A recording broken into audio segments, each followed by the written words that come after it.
Assalamu alaikum grade 10. Students, how are you? Hope you are doing well. Students, today we are going to start unit 3. It's very beautiful poem with very strong message, very motivational message given in this poem. Its name is Try Again. कि आपको दोबारा कोशिश करनी चाहिए, दोबारा कोशिश करो. So this poem has very beautiful message. This poem teaches us that failure is never the end. Failure जो है वो ख़त्म होने वाली चीज़ नहीं है, यानी कि इस पे एंड नहीं हो जाता. आप ये ना समझें कि अगर एक काम में आपने कोशिश की और आप नाकाम हो गए तो वो एंड हो गया. No, it's only a step towards success. ये हमारा एक कदम होता है जीत की तरफ. Every mistake teaches us something new and every effort brings us closer to our goal. हर हमारी जो गलती होती है वो हमें कुछ नया सिखाती है और हमें एक नई कोशिश की तरफ गामज़न करती है कि हम अपने गोल को अचीव करें. So never give up. This poem teaches us never give up. Keep trying and victory will be yours. Vocabulary exercise A. आप देख सकते हैं कि मैंने मीनिंग्स इसके ऊपर ही लिखे हुए हैं और जो उर्दू उसके मायने हैं वो मैंने उसके सामने लिख दिए हैं. Heed means pay attention. Heed, pay attention. तवज्जो देना, तवज्जो देना. Preserve means persist. Persist, साबित कदमी, यानी कि अपने काम में कायम रहना. Persist. Strive, attempt, कोशिश. Strive means attempt, कोशिश. Case, instance, मिसाल. Case, सूरत हाल, मिसाल आप इसको ये कह सकते हैं instance. Patience, tolerance, सबर. Patience, tolerance, सबर. Right meanings of the following words. B part we have find synonyms of the following words. Synonyms, you know that we have to write the same meanings. Courage, fortitude. Fortitude. Courage, fortitude. You can write mettle, mettle, or you can write fortitude. Conquer, defeat. Overcome, overcome. You can write defeat or overcome. Disgrace, shame, shame or insult. Hard means difficult. Reward means award. तो ये इसके courage, fortitude, बहादुरी. Conquer, defeat, यानी कि किसी चीज़ पे काबू पाना, कब्जा करना. Disgrace means shame, बेइज्जती. हार्ड मीन्स डिफ़िकल्ट, मुश्किल. रिवॉर्ड मीन्स अवार्ड, इनाम. नेक्स्ट हमारा क्वेश्चन है आंसर द फॉलोइंग क्वेश्चंस. तो क्वेश्चंस के साथ मैंने आंसर्स कॉपी में लिखे हैं. आप मेरे साथ साथ रीडिंग भी करें, उनको समझने की कोशिश करें और अपनी कॉपी में इसको नोट डाउन भी करें. Question number 1. What is the lesson taught in the first stanza. के लेसन इसमें फर्स्ट स्टेंजा में क्या सबक दिया गया है. The lesson taught in the first stanza is that if at first we don't succeed, we should keep on trying. Failure doesn't matter. It's the perseverance and continuous effort that does matter. The poet believes that one who tries consistently achieves success ultimately. यानी कि इसमें ये हमें सबक दिया गया है. The lesson taught in the first stanza में हमें ये सबक सिखाया गया है is that ये if at first कि अगर पहली दफ़ा we don't succeed, हम कामयाब ना हों, we should keep on trying. तो हमें हिम्मत नहीं हारनी चाहिए, हमें कोशिश करनी चाहिए. Failure doesn't matter. नाकामी कोई मैटर नहीं करती, यानी कि इसका कोई भी मकसद नहीं. इट्स द परसेवरेंस, ये साबित कदमी. एंड कंटिन्यूस एफर्ट, और मुसलसल कोशिश. डैट डज मैटर, जो कि मायने रखती है. फेलियर मायने नहीं रखती, साबित कदमी और मुसलसल मेहनत कोशिश मायने रखती है. द पोइट बिलीव्स, शायर ये मानता है that one who tries consistently, जो कि साबित कदमी से कोशिश करते रहते हैं, अचीव सक्सेस अल्टीमेटली, आखिरकार वो कामयाब हो जाते हैं. बहुत खूबसूरत मैसेज इसमें दिया गया है. आए क्वेश्चन नंबर 2 देखते हैं. What can we learn from failure. हम नाकामी से क्या सीखते हैं.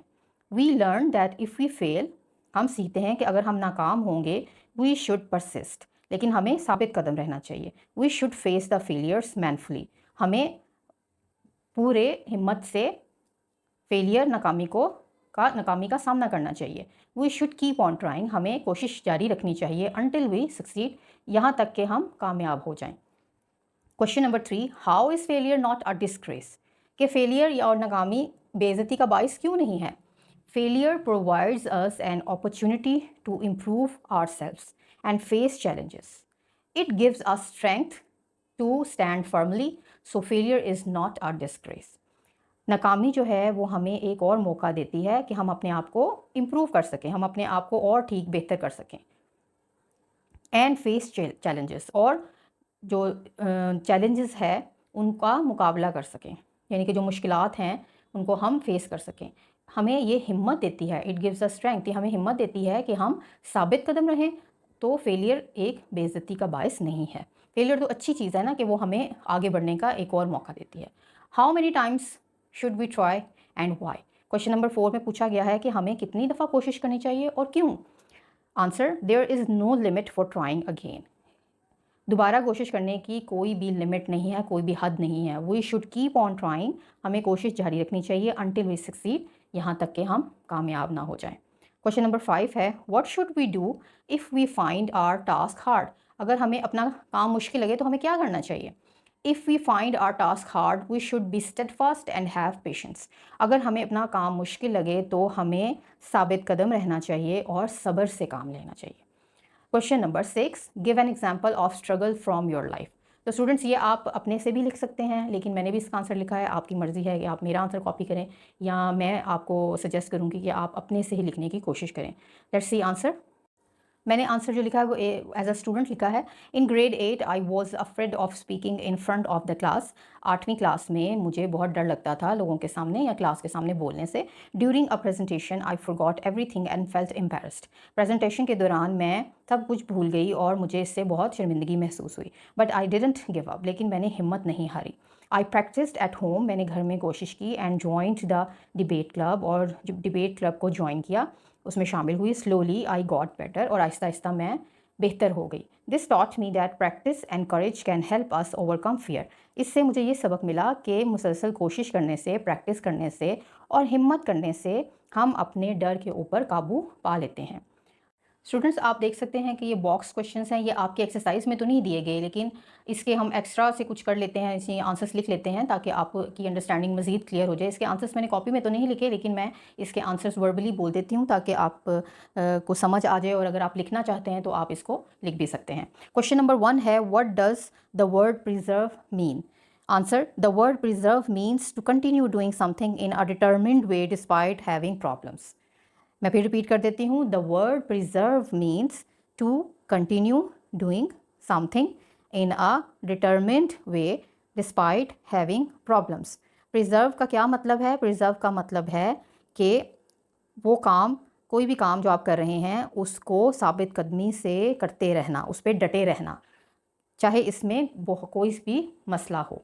क्वेश्चन नंबर 2 है, if we strive it is no disgrace, explain this sentence. कि हम कोशिश करेंगे तो ये कोई हमारी बेइज्जती नहीं है, अगर हम जद्दोजहद करेंगे तो इसमें कोई बेइज्जती नहीं है। इस सेंटेंस को एक्सप्लेन करें। There is no disgrace to continue striving despite the difficulties and failures. We must face the problem manfully और manly. Failures give us strength to stand on our feet, so failure is not a disgrace. यानी कि there is no disgrace to continue striving, यानी कि किसी भी कोशिश को मुसलसल करने से इसमें कोई बेइज्जती नहीं है। Despite the difficulties and failure, यहाँ तक कि हमें इसमें नाकामी का सामना भी करना पड़े, मुश्किलें भी आएँ। We must face the problem manly, हमें हिम्मत से प्रॉब्लम्स को, मुश्किलात को फेस करना है। फेलियर्स गिव अस स्ट्रेंथ, नाकामी हमें हिम्मत देती है टू स्टैंड आर फीट, हम अपने कदमों पे खड़े हो सकें। सो failure is not a disgrace, तो जो नाकामी है वो बेइज्जती का बायस नहीं है। क्वेश्चन नंबर 3 है, why is the poet repeating the sentence try again? कि जो शायर है वो बार बार ये रिपीट क्यों इसको कर रहा है, ट्राई अगेन के लफ्ज़ को? The poet is repeating the sentence try again due to its importance in our life. शायर जो है वो इस लफ्ज़ को बार बार, इस फ्रेज़ को बार बार इसलिए रिपीट कर रहा है कि इसकी हमारी ज़िंदगी में बहुत कोशिश है, कोशिश करने के लिए बहुत हमारी ज़िंदगी में इसकी अहमियत है। If we keep on trying, अगर हम कोशिश करते रहें, we shall succeed in the end, आखिर में हम कामयाब हो ही जाएंगे। Why is the poet repeating the sentence try again? The poet is repeating the sentence try again due to its importance in our life. If we keep on trying, we shall succeed in the end. शायर मुसलसल इस लफ्ज़ को, इस sentence को, इस phrase को बार बार इसलिए कह रहा है क्योंकि इसकी हमारी ज़िंदगी में बहुत अहमियत है कि हम कोशिश करते रहें। If we keep on trying we shall succeed in the end, अगर हम कोशिश करते रहेंगे तो एंड में हम कामयाब हो जाएंगे। Students, next we have grammar part simile, a figure of speech in which two apparently unlike things are explicitly compared, usually in a phrase introduced by like or as. ऐसी फिगर ऑफ स्पीच यानी कि ऐसी एक तहरीर जिसमें दो बरअक्स चीज़ें जो होती हैं उनको उनका आपस में मुआवजा किया जाता है, usually in a phrase introduce by like और एज, जिस फ्रेज़ में लाइक और एज का इस्तेमाल होता है। एग्जाम्पल दी हुई है, he is as fast as a horse, यानी कि हॉर्स की तेज़ी को उन्होंने किसी इंसान के साथ कंपेयर किया, उसका मुआवजा किया है कि वो इतना तेज़ है जितना एक घोड़ा होता है, यानी कि उसका उनका मतलब होगा कि वो इतना तेज़ भागता है जितना एक घोड़ा। It is cold like ice, इसमें भी आइस की कोल्डनेस को कंपेयर किया गया है कि वो इतना ज़्यादा ठंडा है जितनी कि बर्फ़ ठंडी होती है। He is as fast as a horse, it is cold like ice, इसमें आप देखेंगे कि एज़ और लाइक का यूज़ किया गया है। तो ये सिमिलीज़ की सेंटेंसेस हैं। आगे हमारे पास एक्सरसाइज है जिसमें हमने कुछ सिमिलीज़ के एग्जांपल्स दी गई हैं जिनको हमने सेंटेंसेस में यूज़ करना है। पहले हमारे पास है पी पार्ट जिसमें हमने select the choice that explains the meaning of the simile as its use in the sentences. Number 1. On the cold winter day under the covers, I kept as snug as a bug in a rug. The simile as snug as a bug in a rug means, इसमें simile की example दी गई है, on the cold winter day under the covers I kept as snug as a bug in a rug. इसका क्या मतलब है? इसमें आपको 3 ऑप्शंस दी गई हैं, आपने करेक्ट ऑप्शन को टिक करना है। There were bugs in my bed, I was cosy in my bed, I was too cold to stay in bed.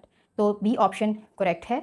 इसका मतलब है कि मैं सर्दियों में अपने कवर के नीचे अपने आप को इस तरह महसूस करती हूँ, यानी कि मैं बहुत ज़्यादा कोज़ी, बहुत ज़्यादा गर्म महसूस करती हूँ या बहुत ज़्यादा कंफर्टेबल महसूस करती हूँ। कोई नंबर 2 देख लें। The new teacher was as sweet as apple pie, ये जो नई टीचर है वो इतनी मीठी हैं जैसे एप्पल पाई। अब इसकी देखें, आपकी एग्जाम्पल्स हैं। The simile as sweet as apple pie means the new teacher was nice, the new teacher was big by eating too much pie, the new teacher was rude. तो sweet यानी कि sweet किसी चीज़ को हम देखते हैं तो वो बहुत मीठी चीज़, बहुत स्वीट अच्छी चीज़, तो इसलिए हमें टिक करना है ए ऑप्शन को, the new teacher was nice. Number 3 देखें। Their leader was as wise as an owl, the simile as wise as an owl means the leader thought he could fly. Owl आपको पता ही है, और wise भी, यानी कि ये ऐसा परिंदा है जिसको बहुत अक्लमंद समझा जाता है, तो इसका क्या मतलब हम निकाल सकते हैं। The leader thought he could fly, the leader could talk to the owls, the leader knew a lot of things. So C option is the correct option. It means he is so wise that he knew a lot of things. Let's see number 4. The shopping center was like a 3-ring circus the day before Eid. The simile like a 3-ring circus means the shopping center was quiet, the shopping center was big, the shopping center was really busy. So C option is correct. The shopping center was really busy. Like a 3-ring circus. Circus, you know that circus also means a big, very busy thing. So the shopping center was really busy. Let's see number 5. Danish threw such a temper outburst over such a tiny things. He was acting like a baby. So this sentence presents like something is foolish. The simile like a baby means Danish was mature, Danish was acting childish, Danish was babysitting. So B option is correct, that he was acting childish. Number 6. Mohsin was as explosive as a volcano when he found out his bike had been stolen. Explosive, volcano, these two words show us temper, bad temper, mean gussa. The simile as explosive as a volcano means Mohsin was happy, Mohsin was angry, Mohsin was calm. So Mohsin was angry. This is the correct option. Let's see next question. ये हमने book के ऊपर ही करना है. Fill in the blanks to make similes. Use these similes in a sentence. Dash as a turtle, as slow, because turtle symbolizes laziness. As slow as a turtle, as quiet as a mouse, as black as coal, as tall as a bamboo, as sour as a lemon, as sweet as honey. तो ये आपने वो चीज़ें लिखनी है जो कि इन चीज़ों को डिस्क्राइब करें. टर्टल बहुत स्लो होता है तो आप लिखें as slow as a turtle, quiet mouse, black coal कोयला, एज टॉल बैम्बू, बैम्बू बहुत लंबा दरख्त है, लेमन जो है वो अपने खट्टे होने की वजह से पहचाना जाता है, सो एज सावर, और हनी अपने मीठे होने की वजह से, so as sweet as honey. So now we have exercise that use these similes in our sentences. So let's see sentences. As slow as turtle, he is as slow as a turtle. Or you can write, he walks as slow as a turtle, as quiet as a mouse. I am sitting in the class as quiet as a mouse. As black as coal, the laborer were looking as black as coal. As tall as bamboo, my friend is as tall as a bamboo. As sour as a lemon, the medicine is as sour as a lemon. As sweet as honey, my mother is as sweet as honey. These are very simple sentences. As quiet as mouse, मैं class में ऐसे बैठा हूँ, बहुत खामोश बैठा हूँ जैसे माउस. मज़दूर इतने काले नज़र आ रहे थे जैसे कोयला. मेरा दोस्त इतना लंबा है जितना बैम्बू. और ये दवाई इतनी खट्टी है जैसे लेमन, लीमू. और मेरी मदर इतनी अच्छी हैं जैसे honey, as sweet as honey. Next exercise we have alteration, the repetition of the same sound or of the same kinds of sounds at the beginning of words or in stressed syllables. यानी कि किसी भी चीज़ को बार बार, किसी sound को या किसी भी काइंड ऑफ साउंड को बार बार दोहराना लफ्ज़ों के शुरू में या आखिर में, वो ऑल्टरेशन कहलाता है. She sells sea shells by the sea shore. इसमें देखें एस का साउंड कितना ज़्यादा यूज़ हुआ है. So read the poem again and find out the examples of alteration. I have written the examples. You can see you, your, why, with. Next have grammar part, personal pronouns.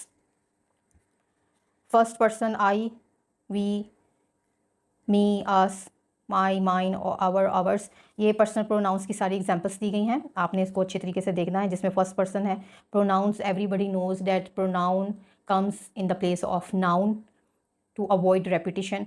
सो ये personal pronounce दिए गए हैं जिसमें first person के लिए कौन से pronounce use होते हैं, सेकंड पर्सन के लिए और थर्ड पर्सन के लिए. फर्स्ट पर्सन के लिए I, we, me, us, my, mine, ours, our, ours, जिसमें सिंगुलर है और प्लूरल हैं. सेकंड पर्सन के लिए you, you, yours, yours, yours. और थर्ड पर्सन के लिए he, she, it, they, him, her, it, them, his, her, its, their, theirs. आपने इस बात का ख्याल रखना है कि सिंगुलर में फर्स्ट पर्सन के लिए कौन सा प्रोनाउन यूज़ होगा और प्लूरल में कौन से प्रोनाउंस यूज़ होंगे. आइए इसकी एक्सरसाइजेस देख लेते हैं. Filling the blanks with correct pronouns. There is no need to shout, I can hear you. आपने फिल करना है इसको पर्सनल प्रोनाउन से. You and I work well together, we are a good team. We have got a bit of a problem, could you help us please. Yes. Number 4. This is a good photo, isn't it? Is Samina in it? B part. Yes, that's her. Look, she is next to Fahad. 5. Who did this mowing? I. I did it. I did it this morning. Is this Ahmed's bag? No, he didn't bring one. It can belongs to him. I'm looking for my shoe. Have you seen them? B part. Yes, they are here. So next we have B part. Select a personal pronoun that agrees with the subject of each sentences. The group has its meeting here. Everyone can get his her name in the news. None of the checks were cashed. They finally expired. My mother and her sister took their vacation together. All are welcome. You just need to call for directions to the party. Venus and Mars have their orbits nearer to Earth than to any other planets. Number 6. The band starts its tour tomorrow night. The band starts its tour tomorrow night. Number 7. Any of the candidates could win. They are very much alike. Number 8. Everybody has his own dreams and goals. Next we have degrees of adjectives: positive, comparative and superlative. Hard, harder, hardest, interesting, more interesting, the most interesting. आप जानते हैं एग्जेक्टिव्स क्या होते हैं. Adjectives tells us more about noun, good qualities और bad traits. So these are 3 kinds of degrees of adjectives: positive, comparative, superlative. Complete the sentences by supplying the correct degree of adjectives. In previous classes you have done about this, you have read about this, so no need to more explanation. But if you want to ask anything about this, तो आप comment box में question पूछ सकते हैं. कोई भी आपकी query है, कोई भी कंसर्न है तो आप कमेंट बॉक्स में पूछिए। Complete the sentences by supplying the correct degrees of adjectives. My family and I went to visit Murray last summer. Of all the summers I have had, I would say that this was the best summer ever. देखें, इसमें आपको एक word दिया गया है, इसका comparative होता है दो लोगों के दरमियान, और सुपरलेटिव जो होती है वो आपने सबके साथ जो उसका मुआवजना करते हैं वो सुपरलेटिव में। तो इसमें सबके साथ मुआवजना किया गया, इसलिए इसकी गुड, बेटर, बेस्ट इसकी थर्ड फॉर्म आएगी। In Murree we enjoyed the horse ride. I rode a horse then that ran faster and faster on the hills. अब देखें, उसको हॉर्स के साथ उसका कंपैरिजन है, तो उसमें सेकेंड डिग्री आएगी, कंपैरेटिव हम यूज़ करेंगे जिसमें ई आर आता है। We also climbed a tree and when I reach the highest branch I was more tired than my sister. इसमें भी सिस्टर के साथ यानी कि एक के साथ आपका कंपैरिजन है, तो इसलिए आपने टायर्ड के साथ मोर और मोस्ट का यूज़ करना है, तो इधर मोर आएगा। I bought a jacket which was quite expensive and my sister chose a sweater because she found it much cheaper to buy. इसमें भी कंपैरिजन है, कंपैरेटिव डिग्री आएगी। After our trip I feel I am the luckiest boy on earth. इसमें देखिए पूरा as a whole उसका comparison है, तो इसमें सुपरलेटिव डिग्री यूज़ होगी। नेक्स्ट एक्सरसाइज है हमारे पास order of adjectives, where a number of adjectives are used together, the order depends on the function of the adjectives. इसमें देखें, आपने ये जो चार्ट है इसको बहुत गौर से इसको याद कर लें, इसको गौर से समझें।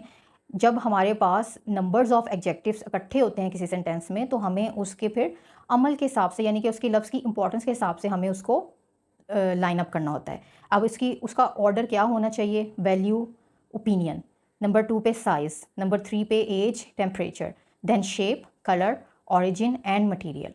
इसमें देखिए arrange the adjectives following the correct order.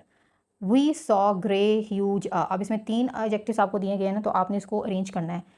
Well in the sea, a huge and grey whale in the sea. देखिए इसमें साइज़ है ना, साइज़ है, उसके बाद उसका कलर है, तो इसमें हम लिखेंगे a huge and grey whale in the sea. Power uses the blue medium rubber ball for basketball practice. तो इसमें हम मीडियम ब्लू रबर, पहले उसका क्या आएगा? साइज़, फिर उसका कलर, उसके बाद उसका मटीरियल। 3 पे Mahreen brought few a chocolate dark triangular bars to the birthday party. तो इसमें क्या आएगा? A few chocolate triangular dark bars to the birthday party. The pyramids of Egypt are made out of rock enormous rectangle boulders. तो इसमें number 1 पे आएगा enormous, then rectangular, then rock. पहले number पे enormous यानी कि साइज, rectangular शेप, फिर उसके बाद उसका मटीरियल। नंबर 5 है Shahid can eat pizza slices, thin crust square 5 number, सबसे पहले नंबर, उसके बाद नंबर मीन साइज़, फिर उसके बाद थिन क्रस्ट, शेप क्या है उसकी, और उसके बाद स्क्वायर नंबर 3 पे, pizza slices. Next exercise we have adjective phrase. An adjective phrase is a group of words that functions like an adjective.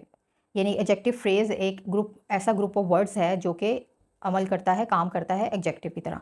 The black umbrella is mine, the umbrella with the broken handle is mine.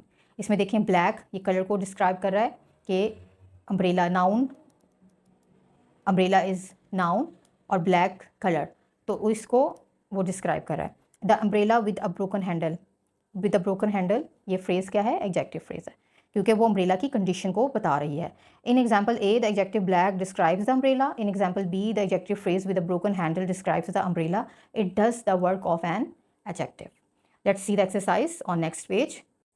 Pick out the adjectives phrase in each sentences. He bore a banner with a strange device. With a strange device, underline these, is used as adjective phrase. The principal of the school is on leave. Of this school. The decision of the judges is final. Of the judges. The tops of the mountains were covered with snow. Of the mountains covered with snow. Underline both. The runner in the rear did not qualify. In the rear. Future indefinite tense, अगर आपको tenses की समझ नहीं है और आप tenses सीखना चाहते हैं तो आप मेरी वीडियोस देखें। मेरे चैनल पे ऑल टेंसेस वीडियोस आपको with detail, with exercises, with examples आपको मिल जाएंगी। तो आप उनको देखें और आपको, मुझे उम्मीद है कि वो आपको टेंसेस की समझ आएगी। फ्यूचर इंडेफिनिट टेंस है, इसमें put in will or be going to in these sentences. A, we don't have any bread.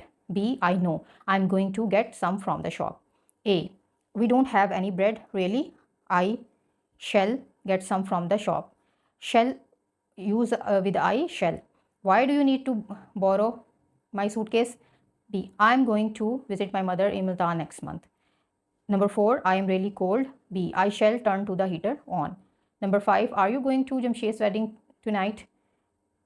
Answer is yes. Are you going to? I shall give you a lift. 6, are you busy today? Would you like to have coffee? Sorry, I will go to the library. I have been planning to study all day. 7, why are you carrying a hammer? B, I'm going to put up some pictures.